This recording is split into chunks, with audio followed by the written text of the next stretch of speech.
L'aéroport de Berlin-Schönefeld, un des aéroports de la capitale allemande, avait été placé ce week-end en état d'alerte. La crainte semblait fondée.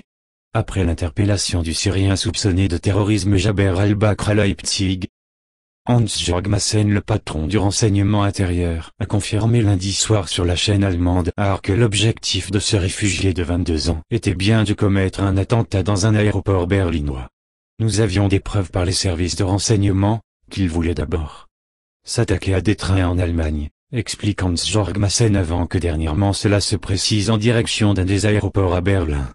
Les policiers et enquêteurs allemands avaient en fait été informés début septembre par le biais des services secrets que l'organisation État islamique envisageait un attentat contre une infrastructure en Allemagne. Cela nous a pris jusqu'à jeudi de la semaine dernière pour trouver qui en Allemagne devait s'en charger, a ajouté le patron du renseignement intérieur. L'achat d'une colle à chaud dans un magasin bon marché a déclenché les opérations. La colle pouvait être le dernier produit chimique qui lui manquait pour la confection d'une bombe, a expliqué lundi soir Hans-Jörg Maassen.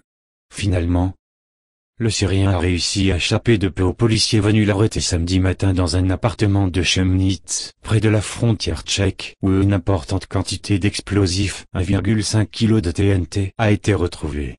Il n'a finalement été appréhendé que lundi matin, après avoir été ligoté et livré aux forces de l'ordre par des compatriotes syriens chez qui il s'était réfugié. Regardez d'autres vidéos sur site vidéo.5la.net.